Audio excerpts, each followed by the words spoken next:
यति बेला म यो गोकर्ण नजिकै रहेको र महाकालबारी बस पार्क छेउमा रहेको पुलमा छु। यहाँ चाहिँ अहिले बागमती सरसफाई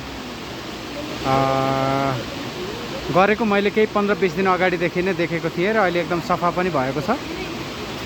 यहाँ हेर्न सक्नुहुन्छ। यो सफा कसरी भयो भन्दाखेरि यहाँ चाहिँ दैनिक जस्तो 15-20 जनाको टोली यो छुट्टै सरसफाइको लागि पनि राखेको जस्तो मलाई लागेको छ। र यहाँ अहिले सुन्दर जलबाट आएको फोहोरहरू रोक्नका लागि यस्तो खालको संयन्त्र अपनाइएको रहेछ। र फोहोर जति सबै यहाँ कलेक्सन भइसकेपछि यहाँबाट चाहिँ नि फोहोरहरूलाई साइड लगाउने र फोहोर लिन आउने गाडीमा जम्मा गरेर पठाउने व्यवस्था मिलाइएको रहेछ। र केही दिनदेखि यो बागमतीमा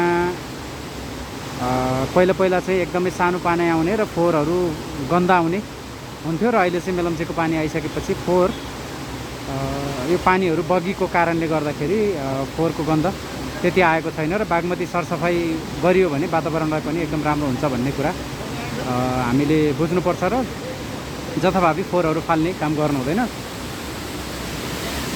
यो नेपालीको फेरि के बानी छ भन्दाखेरि सरसफाइ गर्ने मान्छेहरू छँदैछन् नि भन्ने हिसाबले फोहोरहरू खोलामा लगेर फाल्ने पनि देखिन्छ। त्यस्तो गर्नु हुँदैन।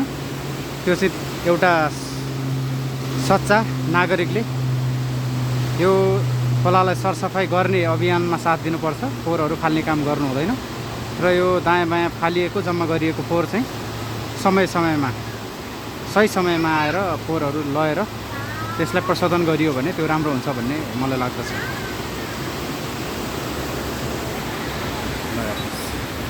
र यो नौलो यो प्रविधिले गर्दाखेरि केही व्यक्तिहरू यहाँ आएर अड्डिने पनि देखिन्छ। यो खोजको अलिकति उतापट्टि चाहिँ गोकर्ण मन्दिर रहेको छ।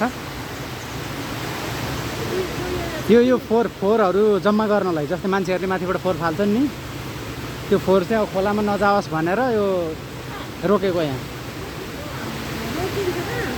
त्यो फोहोरहरू जम्मा हुन्छ र यहाँ के मान्छे राखेको छ, त्यो मान्छेहरूले चाहिँ त्यो फोहोर निकाल्छ अनि तलतिर सफा भयो नि त खोला।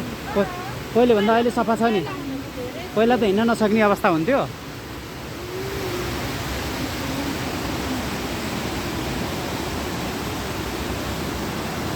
ल हेर्नुहोस्, यो बिहान बेलुका हिँड्नका लागि मर्निङ वाक इभिनिङ वाकको लागि चाहिँ अहिले यो महाकालबारीदेखि पशुपतिसम्म चाहिँ एकदम सरसफाइ गरिरहेको देखेको कारणले हिँड्नलाई पनि आनन्द हुने अवस्था छ। र यो दुईपट्टि करिडोर छ। यता लेफ्टपट्टि चाहिँ अलिक सफा छ भने उतापट्टि चाहिँ यो फोहोरहरू भइरहेछ, त्यसको पनि चाँडै काम हुन्छ होला। हस्, यति लामो समयसम्म भिडियो हेरिदिनु भएकोमा तपाईँहरूलाई हामी धेरै धेरै धन्यवाद दिन्छौँ। तपाईँहरू पनि यदि फोहोर फाल्ने बानी छ भने फोहोर चाहिँ नफाल्नु होला, सरसफाइमा साथ दिनु होला। हस् त, धन्यवाद।